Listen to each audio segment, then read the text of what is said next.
Hello. Immunity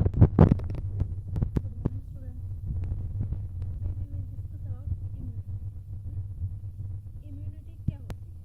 देखो बेटा, बहुत सारे इन्फेक्शियस एजेंट्स होते हैं, आपको पता है क्या क्या होते हैं?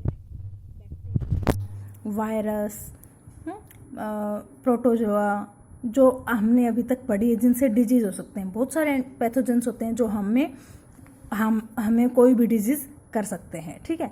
लेकिन ऐसा नहीं है कि हम उन एजेंट्स के संपर्क में नहीं आते, कांटेक्ट में नहीं आ पाते। आते हैं कांटेक्ट में, बट हमें कुछ भी नहीं होता। क्यों नहीं होता? क्योंकि हमारी इम्यूनिटी एक्चुअल में क्या है बेटा, कि जब भी कोई फॉरेन मटेरियल, कोई फॉरेन पैथोजन दिखाई देता है हमारी बॉडी की सेल्स को, कौन सी सेल्स? डब्ल्यूबीसी में कई टाइप की सेल्स होती है, लिम्फोसाइट, मोनोसाइट्स, ठीक है, neutrophils, natural killer cells, T lymphocyte, B lymphocytes, आगे सभी पढ़ेंगे। वो सेल्स क्या करती है, जब भी उन्हें कोई बाहर का मटेरियल, फॉरेन मटेरियल कुछ भी दिखाई देता है तो उसको डिस्ट्रॉय कर देती है। और ये जो एबिलिटी है ना हमारी, डिजीज कोजिंग ऑर्गेनिजम्स के साथ लड़ाई करना, उनको मार देना, इसी को हम बोलते हैं इम्यूनिटी। और इसी को हम क्या बोलते हैं? इम्यूनिटी।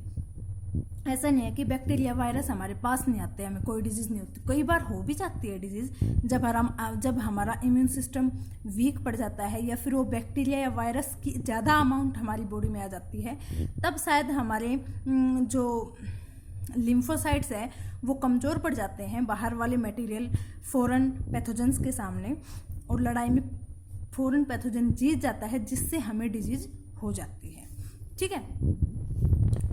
समझ आई बात? However only few of these exposure result in disease. क्या कह रहा है? कुछ हो भी जैसे जुकाम हो गया, सर्दियों में हमें कोल्ड हो जाता है नॉर्मली। ऐसा नहीं है कि कोल्ड किससे होता है? राइनो वायरस से होता है ना। ऐसा अच्छा, राइनो वायरस से हमें कोल्ड होता है, और ये एक बार हुआ, फिर थोड़े दिन के बाद फिर हो जाता है ना। तो इसकी वैक्सीन क्यों नहीं है? क्योंकि rhino virus RNA genetic material होता है, इसके पास कौन सा जेनेटिक मटेरियल होता है?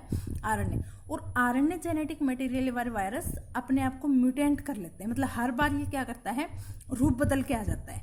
और हमारी बॉडी जब तक इसको पहचान पाती है तब तक ये अपना असर दिखा चुका होता है। लेकिन 2-3 दिन में ठीक हो जाते हैं, क्योंकि हमारी जो सेल्स हैं वो इसको मार देती है, डिस्ट्रॉय कर देती है, और हमारी आर्मी जीत जाती है, ठीक है। Why this is due to fact that the body is able to defend itself from most of these foreign agents। क्योंकि हमारी बॉडी डिफेंड कर लेती है फॉरेन एजेंट से। This overall ability of host to fight the disease causing organism, और ये जो हमारी एबिलिटी है डिजीज कोजिंग ऑर्गेनिज्म के साथ फाइट करने की, इसी को हम बोलते हैं इम्यून सिस्टम, और इसी को हम बोलते हैं इम्यूनिटी। समझ आई? इम्यूनिटी। अब इम्यूनिटी 2 टाइप की होती है बेटा, innate immunity and acquired. Acquired बोलो या एडेप्टिव बोलो, एक ही बात, ठीक है। Innate immunity and acquired immunity. Innate immunity का मतलब है बेटा बाय बर्थ, ये हमें बाय बर्थ मिलती है, जिससे माइक्रो ऑर्गेनिजम्स, बैक्टीरिया, वायरस हमारे पास ना आ सके। और ये किसी एक वायरस, किसी एक बैक्टीरिया के लिए नहीं होती, ये सबके लिए कॉमन होती है, ठीक है। जैसे हम अपना घर बनाते हैं, दरवाजे खिड़कियां हैं, लॉक लगाते हैं, किसी एक का पता है कि हाँ वो चोर आएगा, उसके लिए है लॉक, नहीं, हम सभी के लिए लॉक लगा के रखते हैं ताकि कोई आए नहीं, ताकि कोई आ ना पाए। ये बाय बर्थ मिलती है हमें हमारे प्रोटेक्शन के लिए। दूसरी होती है एक्वायर्ड इम्यूनिटी, एडेप्टिव इम्यूनिटी, ठीक है। और एडेप्टिव इम्यूनिटी भी 2 टाइप की होती है। नेचुरल, जो हमारी नेचुरल होती है, कोई भी इन्फेक्शन हमें हो गया, जैसे राइनो वायरस का इन्फेक्शन हुआ, हमारी बॉडी क्या हुई? बॉडी की सेल्स एक्टिव हुई, उसको मार गिराया, है ना, ये हो गई नेचुरल इम्यूनिटी। और दूसरी होती है आर्टिफिशियल, जो दी जाती है हमारी बॉडी के लिए, जैसे वैक्सीन्स दिए जाते हैं, एंटीबॉडी ट्रांसफर की जाती है। समझ रहे हो बात को? तो ये हो गई आर्टिफिशियल। एडेप्टिव इम्यूनिटी भी 2 टाइप की होती है, नेचुरल एंड आर्टिफिशियल। नेचुरल जिसमें हमारी बॉडी खुद एक्टिव होकर काम करती है, ठीक है, नेचुरल में, और आर्टिफिशियल में ट्रांसफर की जाती है उसके अंदर, ठीक है। वो सारी बातें बताऊंगी, अभी और भी बता रही हूँ, ठीक है। नाउ इनेट इम्यूनिटी, मैंने बताया इनेट इम्यूनिटी हमें बाय बर्थ मिलती है, ठीक है। और ये नॉन स्पेसिफिक टाइप होती है, मैंने कहा ना किसी भी एक वायरस या बैक्टीरिया के लिए नहीं होती, ये सभी के लिए होती है। नॉन स्पेसिफिक ध्यान रखना, इनेट इम्यूनिटी नॉन स्पेसिफिक होती है, that is present at the time of birth, जो कि बर्थ के टाइम से प्रेजेंट होती है। क्या होते हैं ये, हमारी बॉडी में बैरियर्स लगे होते हैं ताकि फॉरेन मटेरियल, फॉरेन एजेंट्स हमारी बॉडी के अंदर एंटर ना कर सकें। कौन कौन से बैरियर्स होते हैं? Physical barrier, physiological barrier, cellular barriers and cytokine barriers. ठीक है, फिजिकल बैरियर जैसे हमारी बॉडी में स्किन है, ठीक है, कोरोना स्ट्रेटम, स्किन होती है हमारी बॉडी में मेन बैरियर है बेटा। कोई भी ऑर्गेनिज्म, अगर तुम स्किन हटा दोगे ना तो इन्फेक्शन के चांसेस ज़्यादा हो जाएंगे। क्यों? क्योंकि हमारी स्किन प्रोटेक्शन का काम करती है। Mucus coating of epithelium lining, अब रेस्पिरेटरी ऑर्गन्स है, जैसे हम सांस लेते हैं तो उसके साथ कुछ माइक्रो ऑर्गेनिज्म ना चले जाएं अंदर, इसके लिए म्यूकस भरा होता है। म्यूकस नेजल चैम्बर में और ब्रोंकाई में, नेजल पासेज में, इसमें म्यूकस होता है ताकि वो माइक्रो ऑर्गेनिज्म जो एंटर किए हैं उनको वहीं पे ट्रैप कर लिया जाए और उनको बाहर निकाल दिया जाए। ठीक है, गैस्ट्रोइंटेस्टाइनल एंड यूरोजेनिटल ट्रैक्ट्स, ये खाना खाते हैं वहाँ भी जैसे स्लाइवा रिलीज होती है। स्लाइवरी ग्लैंड क्या रिलीज करती है? स्लाइवा। और स्लाइवा में क्या होता है? लाइसोजाइम एंजाइम, सॉरी एंजाइम नहीं, लाइसोजाइम भी प्रेजेंट होता है ना। लाइसोजाइम क्या होता है कि कोई भी फॉरेन मटेरियल दिखेगा मैं उसको मार दूंगा। लाइसोजाइम डाइजेस्ट कर लेता है, डिस्ट्रॉय कर देता है बाहर की सेल्स को। यूरोजेनिटल ट्रैक्ट भी होते हैं जिसमें बैक्टीरिया होते हैं, लैक्टोबैसिलस बैक्टीरिया, जो क्या करते हैं अगर वहाँ पर कोई बाहर का माइक्रोब्स, माइक्रो ऑर्गेनिज्म आते हैं तो ये उनको डिस्ट्रॉय कर देते हैं और हमारी बॉडी में एंटर नहीं करने देते हैं। ये होते हैं बेटा physical barrier.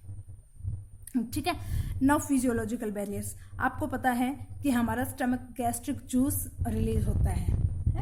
Gastric gland gastric juice release करती है और उसमें क्या होता है? HCl एसिड होता है। और आपने पढ़ा भी होगा HCl एसिड का फंक्शन क्या होता है कि कोई भी बैक्टीरिया हमारे खाने के साथ आ गया है तो उसको किल कर देना। ठीक है, एसिड इन स्टमक, ये हो गए फिजियोलॉजिकल बैरियर। स्लाइवा माउथ में जो मैंने आपको बताया, ये क्या हो गया? इसमें लाइसोजाइम होता है जो बैक्टीरिया को किल कर देता है। हमारी आंखों से जो आंसू होते हैं उनके पास भी लाइसोजाइम होता है जो क्या करता है? माइक्रोब्स को डिस्ट्रॉय कर देता है। ये हो गए physiological barriers. Now cellular barriers, हमारी बॉडी में सेल्स होती है, WBC, ल्यूकोसाइट्स, ठीक है, पॉलीमॉर्फो न्यूक्लियर ल्यूकोसाइट्स, ये फुल फॉर्म ध्यान रहनी चाहिए, पॉलीमॉर्फो न्यूक्लियर ल्यूकोसाइट्स न्यूट्रोफाइल्स, ये हमारी बॉडी में प्रेजेंट होती है। और कौन सी? मोनोसाइट्स, जो क्या करती है कोई भी बाहर का मटेरियल देखा उसको खा जाएगी, फेगोसाइटिक नेचर की होती है। नेचुरल किलर सेल्स, लिम्फोसाइट की टाइप है, ये क्या करेगी? उसको डिस्ट्रॉय कर देगी इन द ब्लड। और हाँ, कहाँ होती है? हमारे ब्लड में होती है। As well as macrophages in tissue as phagocytes and destroy microbes. और हमारे टिश्यूज में कुछ मैक्रोफेगस होते हैं। मैक्रोफेगस मतलब मोनोसाइट से थोड़ी बड़ी साइज में होती है और इनका भी नेचर क्या होता है? फेगोसाइटिक। जैसे ही बाहर का मटेरियल दिखा ये उसको एंगल्फ कर लेंगे।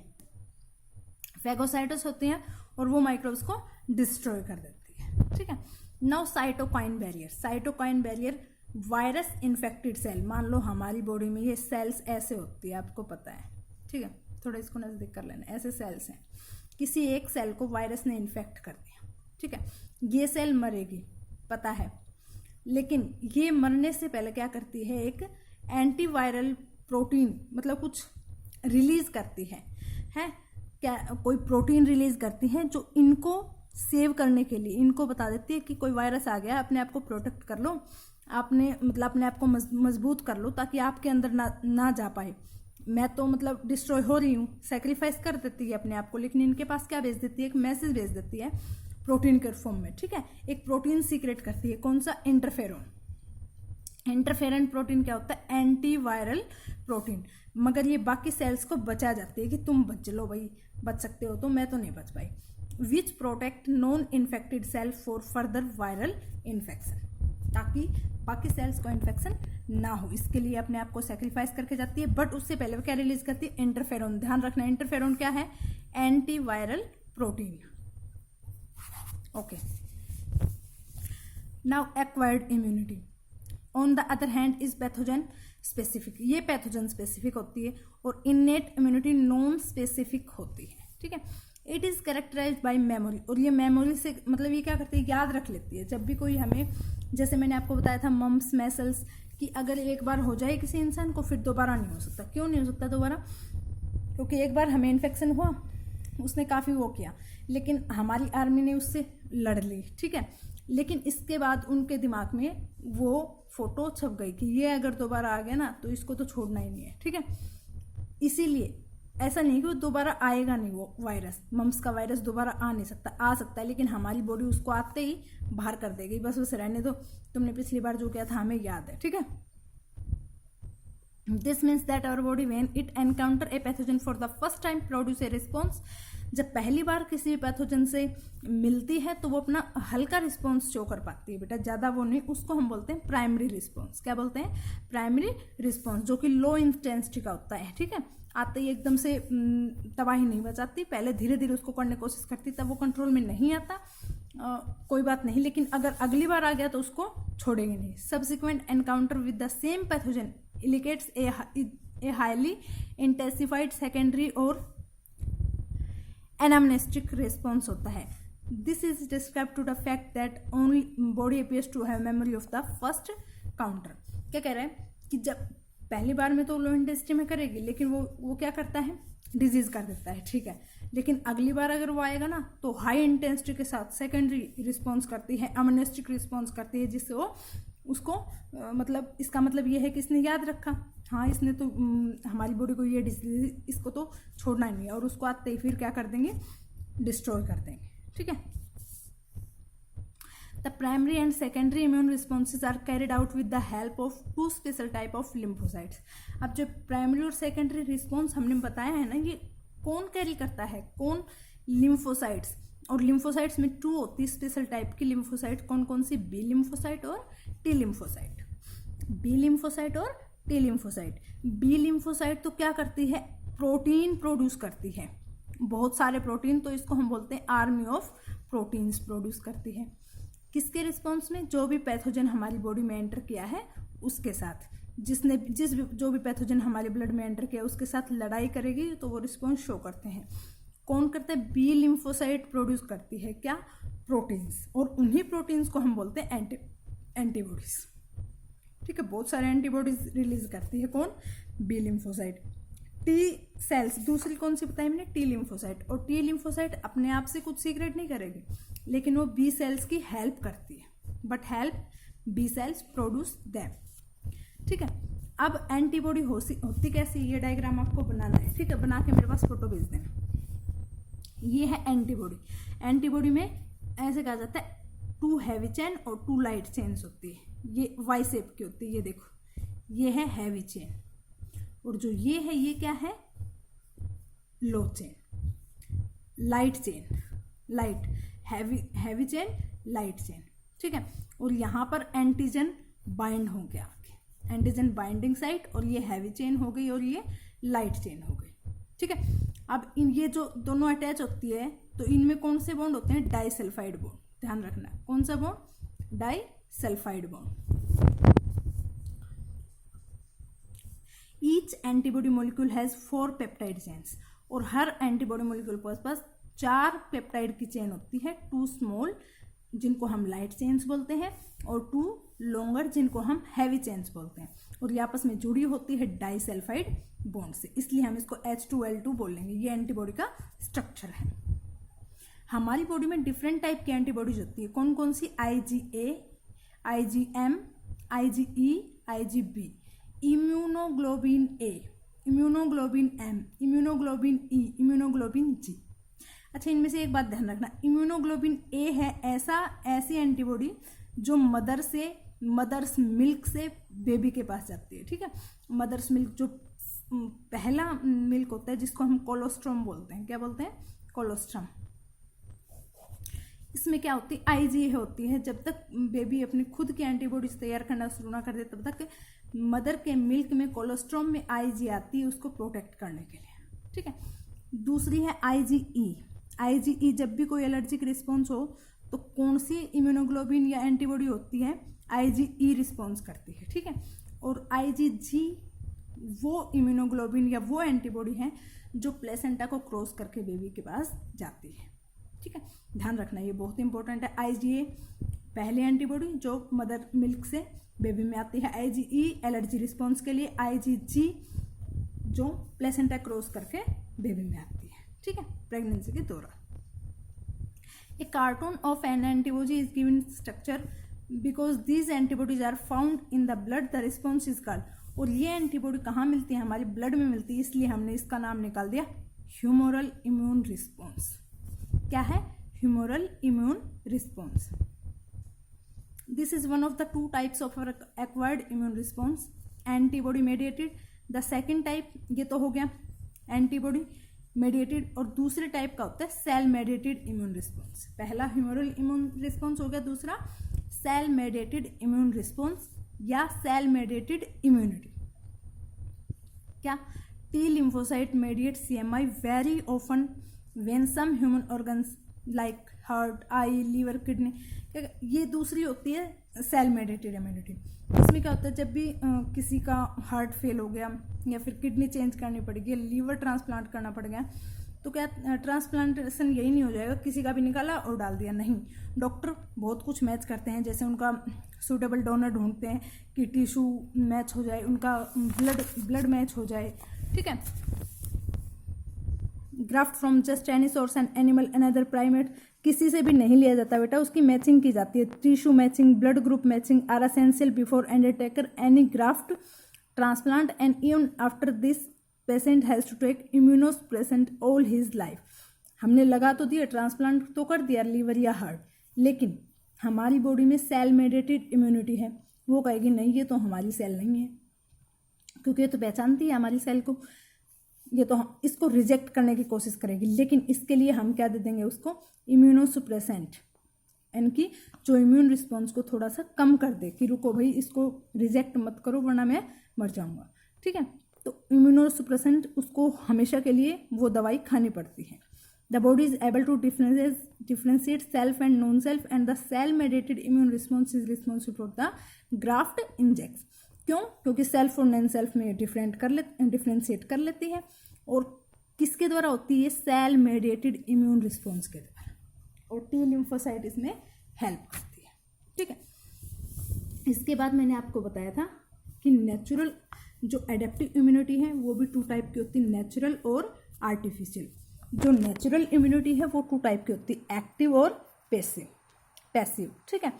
When a host is expose to antigen, जब कोई भी होस्ट एंटीजन के एक्सपोज में आता है, विच में be in form of living और डेड माइक्रोब, चाहे वो लिविंग भी हो सकता है, डेड भी हो सकता है, कोई प्रोटीन भी हो सकता है, कोई एंटीबॉडी भी हो सकती है, ठीक है,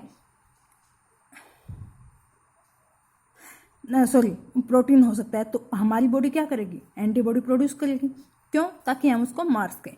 तो इस टाइप को इम्यूनिटी को हम बोलेंगे एक्टिव इम्यूनिटी, जिसको हमारी बॉडी ने खुद से देख के और उसको अपनी बॉडी की सेल्स को, एंटीबॉडीज को एक्टिव किया है, तो इसको हम क्या कहेंगे?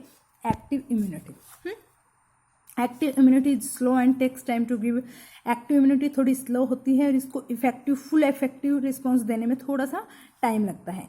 इंजेक्टेड द माइक्रोब्स, लेकिन आजकल हम क्या करते हैं? माइक्रोब्स को इंजेक्ट कर देते हैं हमारी बॉडी में ड्यूरिंग इम्यूनाइजेशन और infectious agent gaining access into body during natural infection induce active immunity.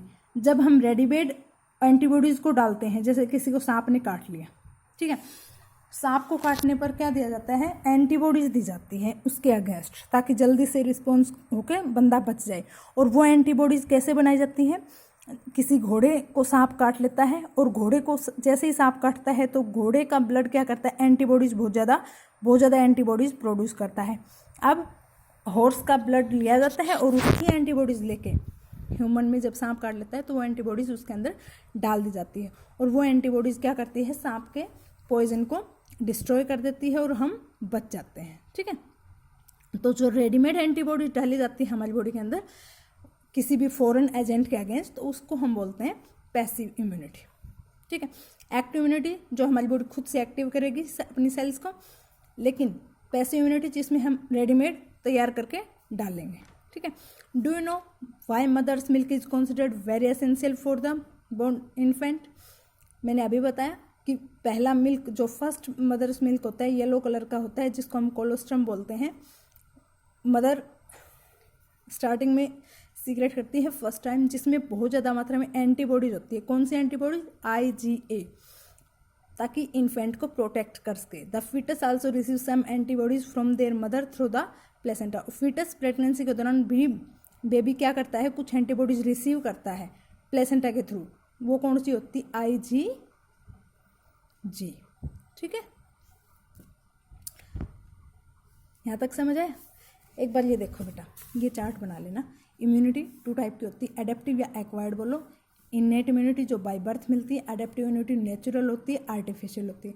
Natural 2 type की होती है, पैसिव जो मैटरनल मिलती है हमें, एक्टिव जो इन्फेक्शन होने के बाद हमारी बॉडी एक्टिव करती है, आर्टिफिशियल जो मैंने आपको सांप वाला बताया, पैसिव एंटीबॉडी ट्रांसफर की जाती है, एक्टिव इम्यूनाइजेशन वैक्सीनेशन करने के बाद जो होती है। ठीक है, इसके बाद है फिजिकल बैरियर, स्किन होती है, म्यूकस मेम्ब्रेन होती है, ऑयल ग्लैंड, स्वीट ग्लैंड्स, पसीना आता है, इसमें भी लाइसोजाइम होता है। ठीक है, और मैंने आपको ये बता ही दिया सारा। ठीक है, इसके बाद कल हम करेंगे vaccination and immunisation. Thank you बेटा।